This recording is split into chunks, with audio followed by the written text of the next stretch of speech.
The neon lights of Nashville tell stories of triumph and tragedy. But some of country music's greatest mysteries still echo through time, leaving fans wondering what really happened to their beloved stars.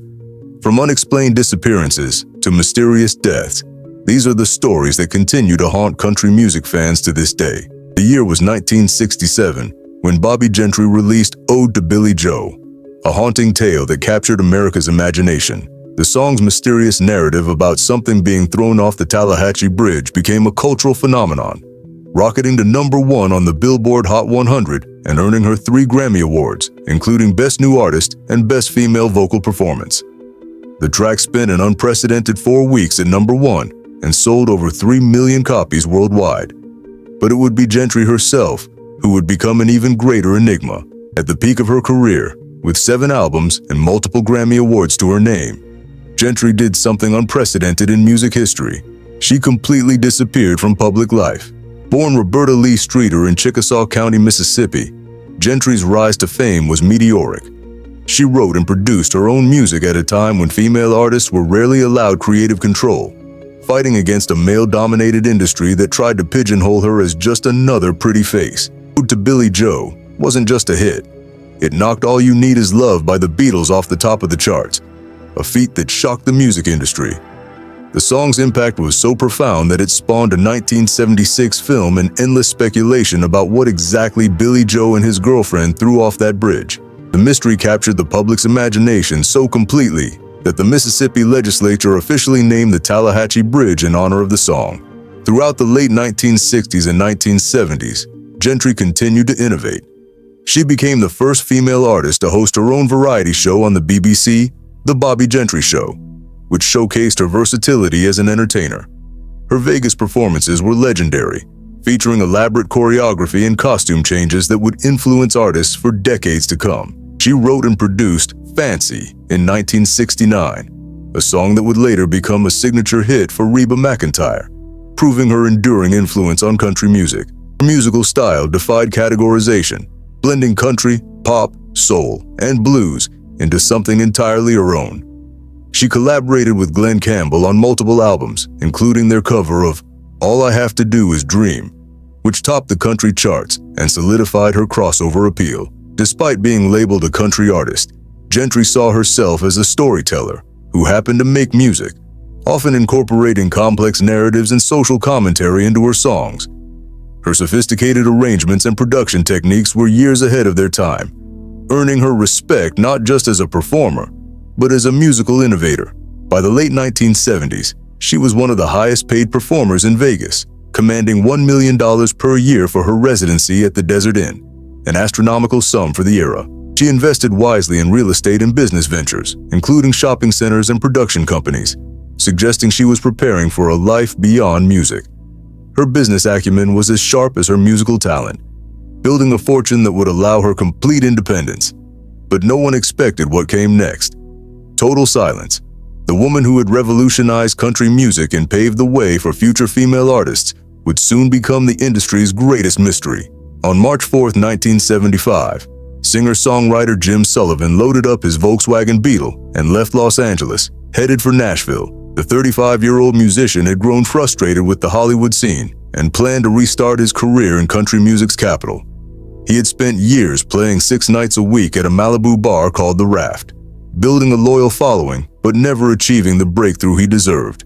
What happened over the next 48 hours has become one of music's most enduring mysteries, made even more haunting by the prophetic nature of his only major album, UFO. Sullivan was last seen on March 6th at a remote ranch 26 miles from Santa Rosa, New Mexico.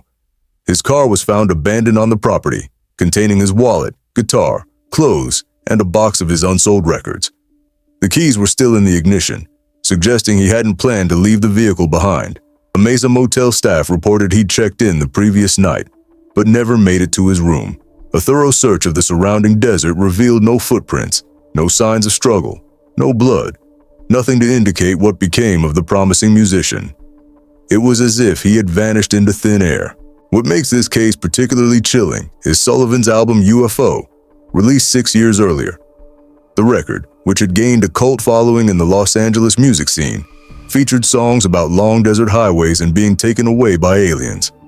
One song specifically mentioned disappearing into the vast emptiness of the desert, never to be seen again. These lyrics would prove eerily prophetic, leading some fans to speculate about supernatural explanations for his disappearance. Before his fateful journey, Sullivan had been a fixture of the Malibu music scene. He played regular gigs at the Raft, where he became friends with actors like Harry Dean Stanton and other Hollywood personalities. His album featured session musicians who would later play with the Beach Boys, including keyboard player Don Randy. Despite these high-profile connections and his undeniable talent for crafting haunting introspective songs, mainstream success eluded him. This frustration led to his fateful decision to try his luck in Nashville, where he hoped his unique blend of folk and country would find a more receptive audience. The investigation into his disappearance was plagued by contradictions and dead ends. The ranch owners who last saw him said he appeared disoriented, but not distressed, wandering the property as if looking for something. Some witnesses reported seeing him in a local jail, but police records show no arrest. His family received anonymous phone calls suggesting he was alive in nearby towns, but each lead evaporated upon investigation. Despite extensive searches using horses and helicopters that continued for weeks, no trace of Sullivan was ever found. The desert had swallowed him whole, leaving behind only his music and an enduring mystery that continues to fascinate new generations of fans. His disappearance remains one of music's most baffling cold cases, a reminder that sometimes the truth can be as strange as any song lyric about UFOs and vanishing into the desert night. The story of Gram Parsons' death and the bizarre events that followed stands as one of country music's most macabre tales. On September 19, 1973, at just 26 years old, the pioneering musician was found dead in room 8 of the Joshua Tree Inn, another casualty of the excessive lifestyle that defined the era. But unlike most rock and roll tragedies, Parsons' story was far from over. His death would mark the beginning of one of music history's strangest chapters. Parsons had revolutionized country music, bringing it to a new audience through his work with the Byrds and the Flying Burrito Brothers. He called his unique blend of country, rock, and blues cosmic American music, refusing to be bound by genre conventions. His friendship with Keith Richards of the Rolling Stones had introduced country influences to their music, while his mentorship of Emmylou Harris would help launch her legendary career. But it was his death, and what happened afterward, that would cement his place in music legend. Before his passing, Parsons had made a pact with his road manager, Phil Kaufman. They had agreed that whoever died first would be taken to Joshua Tree National Park and cremated, their ashes scattered across Cap Rock, a distinctive formation in the park where they had spent countless hours. Kaufman took this promise seriously, perhaps too seriously. When he learned that Parsons' stepfather planned to have the body flown to Louisiana for a private funeral, he decided to take matters into his own hands. With the help of a friend, Michael Martin, Kaufman executed what would become known as the heist of the century in rock and roll circles.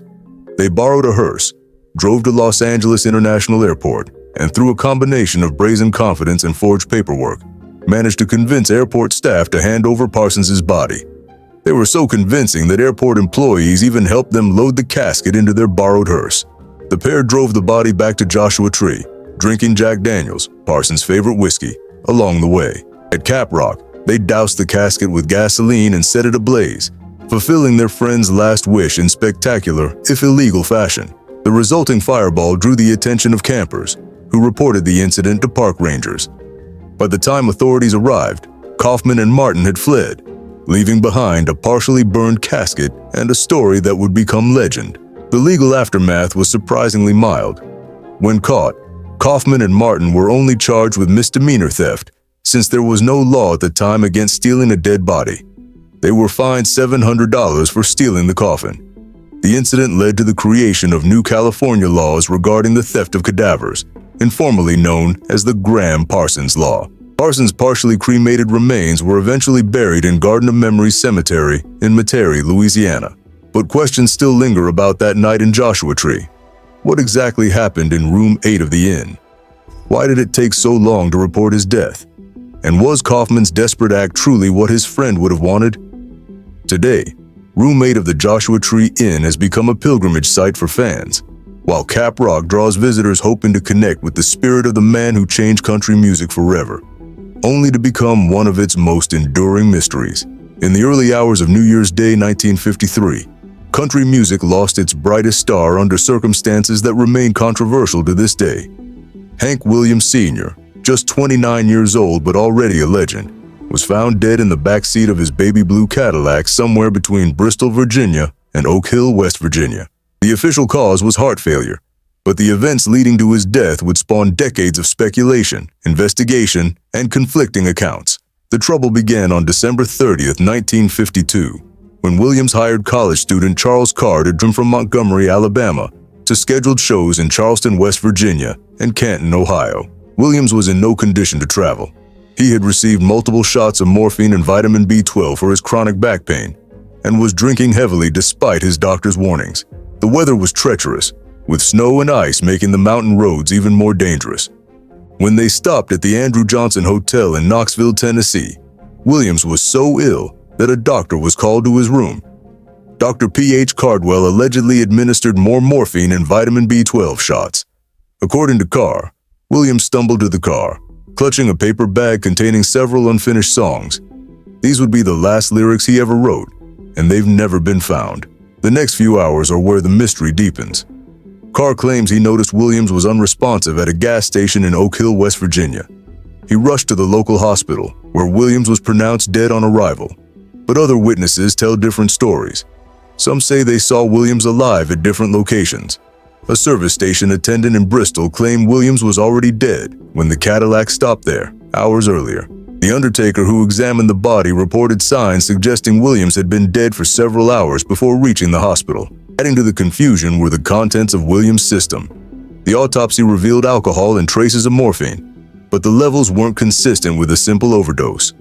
His death certificate listed heart failure as the cause, but many questioned whether this told the whole story. Why didn't Carr check on his passenger more frequently during the long drive? Why were there discrepancies in the timeline? And what happened to those unfinished songs? The investigation was complicated by the era's more relaxed standards for record-keeping and evidence collection. Key witnesses gave conflicting statements, and some changed their stories over the years. The weather that night had been so bad that accurate times and locations were difficult to pin down. Even the exact spot where Williams was discovered to be unresponsive remains disputed. Today, the blue Cadillac sits in the Hank Williams Museum in Montgomery, Alabama, a silent witness to one of country music's greatest mysteries. Williams's last ride has become part of country music folklore, inspiring countless songs, stories, and theories. Some say he was the victim of medical malpractice. Others blame the harsh weather and his fragile health, while some suspect more sinister circumstances. The truth about what happened on that cold New Year's night may never be known, but the legend of Hank Williams' final journey continues to captivate new generations of fans. On March 5, 1963, country music suffered one of its most devastating losses when Patsy Cline's voice was forever silenced in a plane crash near Camden, Tennessee. The circumstances surrounding the crash have sparked decades of speculation about whether it could have been prevented and why one of country music's most powerful voices chose to fly on such a dangerous night. The events began innocently enough. Cline had just finished performing at a benefit concert in Kansas City for the family of disc jockey Cactus Jack Call, who had died in a car accident. She had initially planned to drive back to Nashville with her friend and fellow performer Dottie West, who begged her to come along in her car. But Cline, anxious to get home to her children, opted instead to fly with her manager Randy Hughes, who was piloting a small Piper Comanche aircraft. Hughes was known to be a relatively inexperienced pilot who lacked an instrument rating, a crucial certification for flying in poor weather conditions. The weather that night was treacherous, with rain, fog, and darkness creating a deadly combination.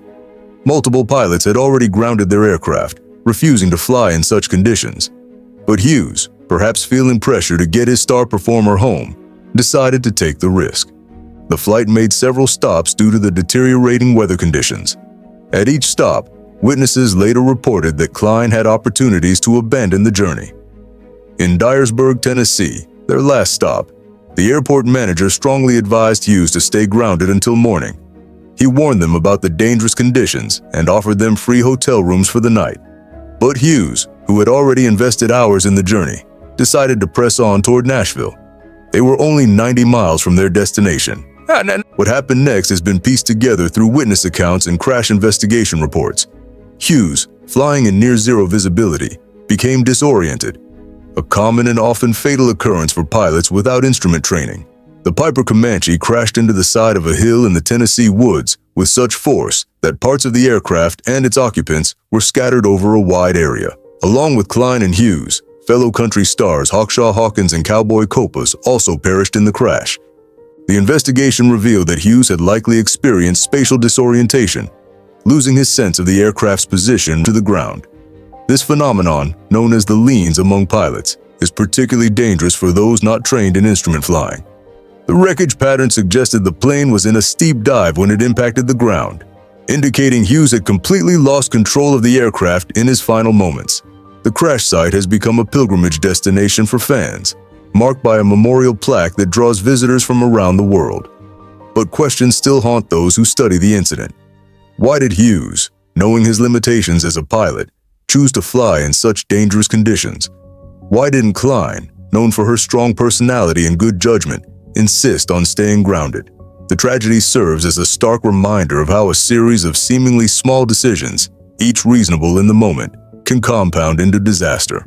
On July 31, 1964, just 16 months after Patsy Cline's tragic crash, country music was forced to endure another devastating loss in the skies. Jim Reeves, known as Gentleman Jim for his velvet voice and polished persona, disappeared while piloting his Beechcraft debonair aircraft through a violent thunderstorm over Tennessee. What followed was one of the largest search efforts in Nashville history, culminating in a discovery that raised more questions than answers. Reeves had been flying with his manager and pianist Dean Manuel, returning to Nashville from Batesville, Arkansas, where they had been negotiating a real estate deal.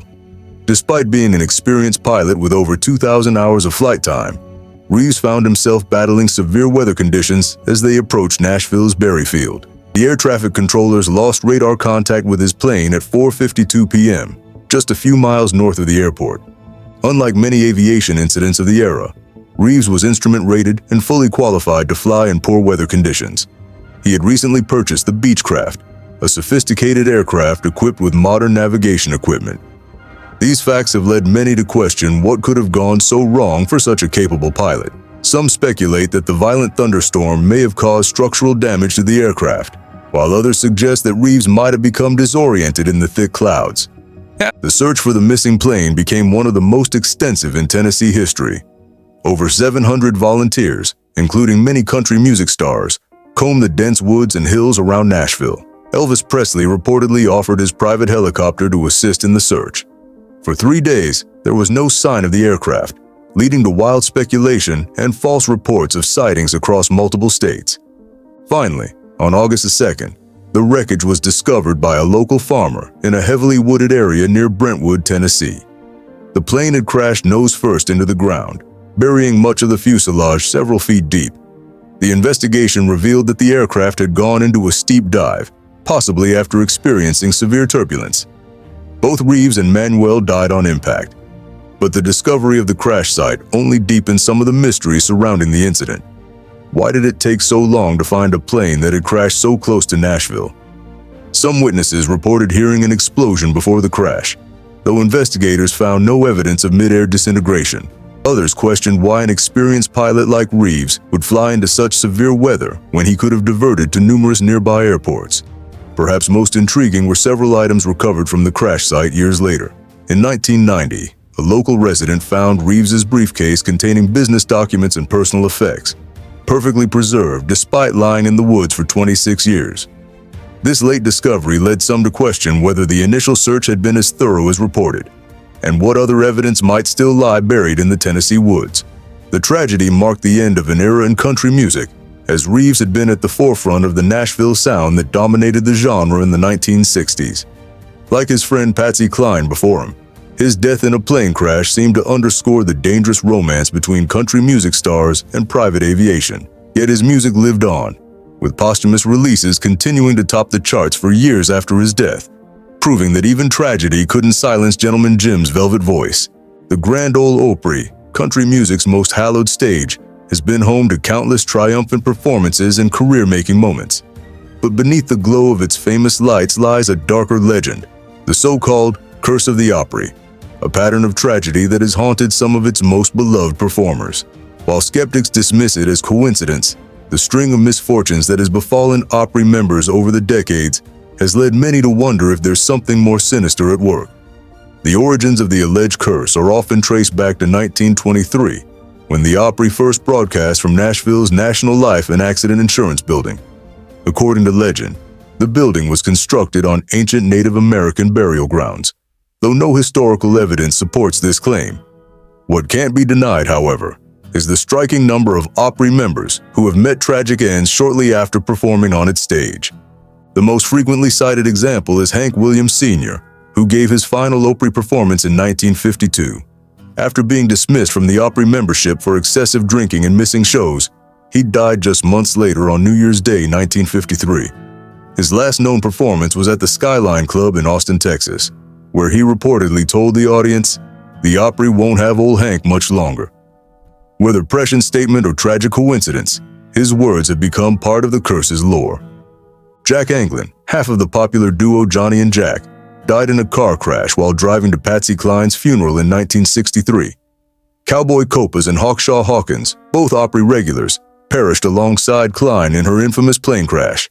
Jim Reeves, another Opry favorite, met a similar fate the following year. The pattern of aviation disasters led some to suggest that the curse had a particular vendetta against flying performers. Even those who survived tragic accidents seemed touched by the curse's influence. Texas Ruby, a pioneering female performer, died in a trailer fire while listening to the Opry broadcast in 1963. Johnny Horton, who had predicted his own death, was killed by a drunk driver after leaving an Opry performance in 1960. He had reportedly refused to join the Opry as a regular member, citing his premonitions of death.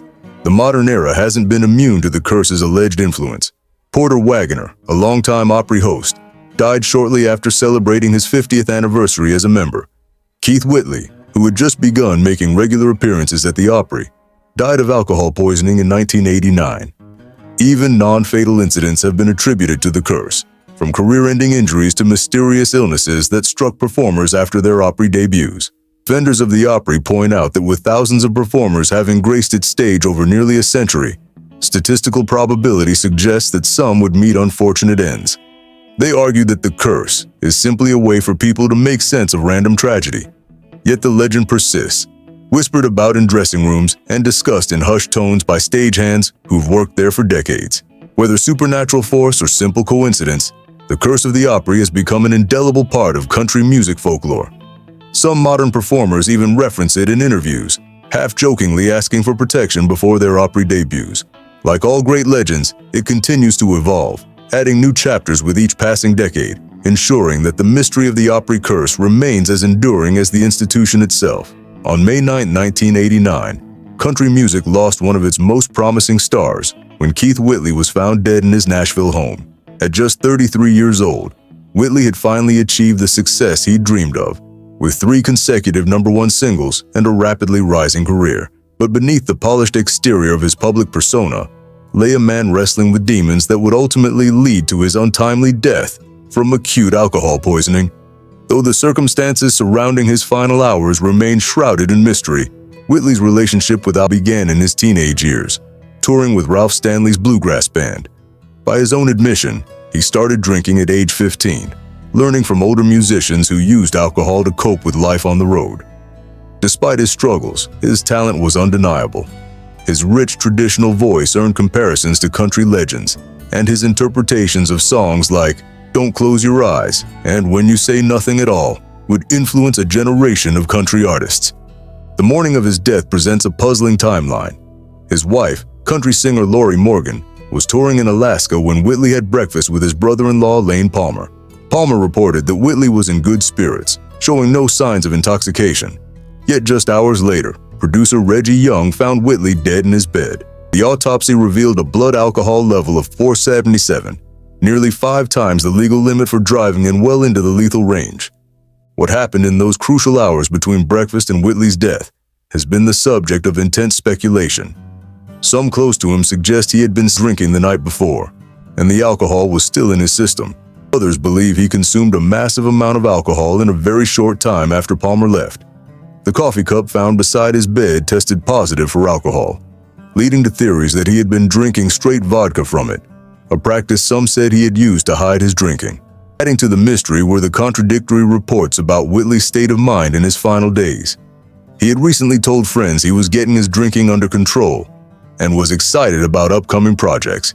He had just finished recording new material and was planning a tour. Morgan later revealed that Whitley had made appointments to enter alcohol rehabilitation, suggesting he was finally ready to confront his addiction. The investigation raised questions that remain unanswered. Why didn't Palmer notice any signs of intoxication at breakfast? If Whitley was drinking heavily that morning, how did he hide it so effectively? And perhaps most puzzling, why would someone who appeared to be turning his life around suddenly consume a lethal amount of alcohol? Whitley's death sparked a broader conversation about addiction in country music, an industry that had long glamorized drinking in its songs and culture. His passing came at a time when several other country stars were publicly acknowledging their own struggles with substance abuse, leading to increased awareness and support for recovery within the industry. Today, Whitley's legacy lives on through his music and the questions surrounding his death. His influence can be heard in artists like Garth Brooks, Alan Jackson, and Tim McGraw, who cite him as a major inspiration. The mystery of his final hours serves as a haunting reminder of how quickly addiction can claim even the brightest talents, leaving behind only questions and the music that might have been. On a cold November night in 1973, country music's innocence was shattered when David Stringbean Aikman and his wife Estelle were brutally murdered at their rural Tennessee farmhouse. Stringbean, a beloved Grand Ole Opry star known for his comedic performances and masterful banjo playing, had just finished performing at the Opry when they returned home to find intruders waiting in the darkness. The resulting tragedy would not only rock Nashville's music community, but would yield mysteries that would take decades to fully unravel. Stringbean had risen to fame as a regular on the television show Hee Haw, where his lanky 6'5" frame, short pants, and long shirts made him instantly recognizable. But it was his reputation for carrying large amounts of cash that would ultimately seal his fate. Having lived through the Great Depression, Stringbean distrusted banks and was known to carry his earnings on his person or hide them around his modest farmhouse. On November 10, 1973, after his regular Opry performance, Stringbean and Estelle drove home to their small cabin in Ridgetop, Tennessee. As Stringbean entered the house first, he was met with gunfire. Estelle, hearing the shots, attempted to flee but was chased down and killed in the yard. Their bodies weren't discovered until the next morning, when fellow Grand Ole Opry star Grandpa Jones, their neighbor, came to pick Stringbean up for a hunting trip. The investigation initially focused on the missing cash that Stringbean was believed to have been carrying. Police soon arrested cousins John and Doug Brown, who had learned about Stringbean's money habits from relatives who worked at the Opry. They were convicted of the murders and sentenced to life in prison. But this was far from the end of the story. For years, rumors persisted about large sums of money hidden in the walls and floorboards of Stringbean's house. These weren't just idle speculation. Stringbean had indeed been hiding money throughout his property. In 1996, 23 years after the murders, a farmer who had purchased the land made a stunning discovery. While tearing down the original cabin, he found $20,000 in deteriorated cash stuffed inside the walls. The money had been there throughout multiple searches of the property, silently testifying to Stringbean's distrust of banks. But questions still linger about that fatal night. How much money did the killers actually get? Some estimates suggest Stringbean could have had up to $100,000 hidden around his property. Was there more money that was never found? And why did the Browns, who knew Stringbean's habits, not search the house more thoroughly? Some investigators believe there might have been a third person involved who was never caught. The murders marked a turning point in Nashville's music community. The era of leaving doors unlocked and trusting strangers was over. Many performers installed security systems and began carrying weapons. The innocent atmosphere of country music's golden age had been irreparably damaged. Today, Stringbean and Estelle's graves in Forest Lawn Memorial Gardens serve as a somber reminder of the tragedy. The surviving paper money found in the walls is preserved in a local museum, still bearing the musty smell of its decades-long concealment. While the killers were caught and convicted, the full story of that November night and the true extent of Stringbean's hidden fortune may never be known. David Allen Coe, the self-proclaimed mysterious rhinestone cowboy, built his outlaw country persona on tales of prison time and hard living. His claims of serving on death row, surviving multiple prison riots, and killing a fellow inmate have become legendary in country music circles. But separating fact from fiction in Coe's prison narratives has become one of country music's most intriguing mysteries, blurring the lines between authentic outlaw credentials and carefully crafted mythology. According to Coe's own accounts, his prison journey began at age 9 in reform school. He claims he spent much of his youth and early adulthood in various correctional facilities, including the infamous Ohio State Penitentiary, where he says he landed on death row for killing a fellow inmate who demanded sexual favors.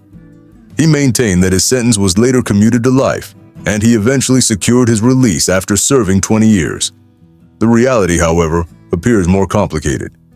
Official records confirm Coe did serve time in Ohio State Penitentiary during the 1960s, but for possession of obscene materials and car theft, not murder. His stay on death row appears to be a fabrication, as no records exist of him ever being charged with or convicted of killing anyone. Yet Coe has steadfastly maintained his version of events, even incorporating these experiences into songs like Death Row and Would You Lay With Me in a Field of Stone. What makes Coe's case particularly fascinating is how his prison stories evolved over time. In early interviews, his accounts were relatively modest, focusing on his reformation through music. As his career progressed and the outlaw country movement gained momentum, his tales became increasingly elaborate. He began claiming connections to notorious prison gangs, detailed accounts of brutal riots, and stories of musical performances for fellow death row inmates. Some of his prison claims do contain verifiable elements. Fellow inmates from Ohio State Penitentiary remember him performing music in the prison yard. Guards from the era confirm his presence during a significant 1968 riot, though their accounts of his role differ from his versions. The truth seems to lie somewhere between complete fabrication and absolute fact. The mystery deepened when journalists attempted to verify his stories in the 1980s. Many prison records from the era had been destroyed or lost, making definitive confirmation impossible. Former guards and inmates interviewed gave contradicting accounts, some supporting Coe's versions, others dismissing them as pure fiction. Coe himself has responded to questions about discrepancies by suggesting that official records were altered or destroyed to cover up various institutional scandals. Perhaps most intriguingly, Coe's prison stories have become so intertwined with his music and persona that they've taken on a life of their own. Songs like The Ride, where he claims to have met the ghost of Hank Williams, blur the lines between reality and artistic license, making it even harder to separate truth from embellishment. His tales have become part of country music folklore, influencing later artists' attempts to establish outlaw credentials. Today, at over 80 years old, Coe maintains his version of events, even as documentary evidence suggests a less dramatic reality. The mystery of his prison years remains a fascinating example of how myth and reality intersect in country music, where the truth often takes a backseat to a good story, and where legends are sometimes more powerful than facts. The Man in Black cultivated an aura of mystery throughout his career. But perhaps the most intriguing enigma lies in the alleged hidden messages and coded meanings within his songs. From Man in Black to The Wall, Johnny Cash's lyrics have been scrutinized for decades by fans and scholars alike, convinced that the legendary performer was conveying secret messages about everything from political resistance to supernatural experiences. The mystery begins with Cash's military service in the Air Force, where he worked as a Morse code operator intercepting Soviet transmissions during the Cold War. According to declassified documents, Cash was the first American to learn of Stalin's death while monitoring Soviet communications. This experience with coded messages would allegedly influence his songwriting for decades to come, though the full extent of this influence remains debated. One of the most analyzed examples is Man in Black, which on its surface appears to be a straightforward explanation of Cash's famous wardrobe choice. However, researchers have identified possible references to classified military operations and social protest movements embedded within seemingly simple lyrics. The line, "Each week we lose 100 fine young men," was initially thought to reference Vietnam casualties, but some scholars suggest it contains specific numbers that match classified casualty reports not publicly available at the time. The song Ghost Riders in the Sky has generated particular interest among those seeking hidden meanings. While officially a cover of an old cowboy song, Cash's specific word changes and emphasis patterns have led some to believe he was describing actual events he witnessed during his time in the Air Force in Germany. His daughter Roseanne later revealed that Cash had experienced several unexplained phenomena during his military service, though he rarely spoke about them publicly. Perhaps most mysterious are the religious symbols and prophecies allegedly hidden throughout his gospel recordings. The Man Comes Around, one of his final compositions, is filled with biblical references and apocalyptic imagery that some believe contain predictions about future events. Cash himself claimed the song came to him in a dream, and he spent over a decade researching its biblical references. Some of the predictions in the song have eerily aligned with subsequent world events, though skeptics argue these are merely coincidental. Adding to the intrigue are Cash's personal journals, which contain numerous references to codes and symbols he used in his songwriting. After his death, researchers discovered that certain recurring phrases in his lyrics corresponded to entries in these journals, suggesting a deliberate system of hidden meanings. However, the full extent of this system remains unknown, as many of the journals are still held privately by the Cash family. The recording sessions themselves have generated their own mysteries. Studio engineers have reported finding unexplained voice phenomena on master tapes, particularly during Cash's gospel recordings. During the American recording sessions with Rick Rubin, several unexplained technical anomalies occurred that even experienced sound engineers couldn't explain. Today, Cash's music continues to be analyzed for hidden meanings and messages. Whether these theories represent genuine coded communications or simply the natural result of a complex artist expressing universal truths remains debated. What's certain is that the Man in Black left behind more than just music. He left a legacy of mystery that continues to intrigue and perplex fans and scholars alike. On July 17, 1974, country music lost one of its most influential yet underappreciated figures when Don Rich died in a motorcycle accident on Highway 1 in Morro Bay, California. As the right-hand man to Buck Owens, an architect of the legendary Bakersfield Sound, Rich's death at age 32 not only ended a brilliant career, but also sparked decades of questions about what really happened that fateful summer night. The official report states that Rich was riding his motorcycle home from a recording session when he struck a center divider on the highway. Yet from the beginning, aspects of the accident didn't quite add up. Rich was an experienced rider who knew the road well, having traveled it countless times between Buck Owens' studio and his home. The weather was clear, traffic was light, and the road was dry. So what caused this skilled motorcyclist to suddenly lose control? Witnesses reported seeing a second motorcycle on the road that night, though this rider was never identified or interviewed. Others claimed to have seen a car swerving near Rich's motorcycle shortly before the crash, but these accounts were never officially verified. The investigation itself was surprisingly brief, with the police report citing operator error as the cause without exploring other possibilities. Buck Owens was devastated by the loss and would later say that the music died for him that night too. In interviews years later, Owens expressed nagging doubts about the official version of events. He mentioned that Rich had seemed distracted during their last recording session, even making uncharacteristic mistakes on simple guitar parts. When Rich left the studio that evening, he reportedly told Owens, "See you tomorrow, if tomorrow ever comes," a statement that would haunt Owens for the rest of his life. Adding to the mystery were Rich's own premonitions about his death. In the weeks leading up to the accident, he had reportedly told several friends that he felt something bad was going to happen. He had even started teaching other guitarists in the Buckaroos his signature licks, as if preparing them to take his place. His widow later revealed that Rich had been considering selling his motorcycle, saying he'd had several close calls recently that had shaken his confidence. The impact of Rich's death on country music was profound. The Bakersfield Sound, which he had helped create with its signature guitar style and harmony vocals, never quite recovered. Owens's career entered a decline that would last for decades. The raw electric sound that Rich had pioneered would later influence country rock and the entire alternative country movement, though he wouldn't live to see his impact. Investigations in recent years have uncovered new questions. The motorcycle was destroyed before a thorough mechanical inspection could be conducted. Medical records from that night, which might have revealed more details about Rich's condition at the time of death, have been lost. Even the exact location of the accident has been disputed, with some locals insisting it happened at a different spot than officially reported. Today, Don Rich's guitar, a famous Telecaster, is displayed in the Country Music Hall of Fame. silent testimony to one of country music's greatest talents and unsolved mysteries.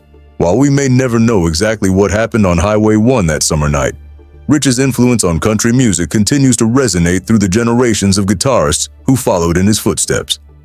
The world of country music is as rich in mysteries as it is in melodies. From Bobbie Gentry's calculated disappearance to Don Rich's tragic end, these stories remind us that behind the rhinestones and spotlights lie tales that continue to perplex and fascinate fans decades later.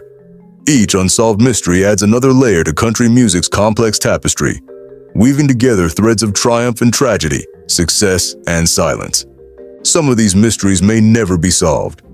Perhaps Bobbie Gentry will take her secrets to the grave, and the true events of Hank Williams' last ride will remain forever shrouded in winter darkness. But in many ways, these unanswered questions have become as much a part of country music's legacy as the songs themselves. They remind us that sometimes the most compelling stories are the ones that leave us wondering, that keep us coming back for one more listen, one more clue, one more theory about what might have been.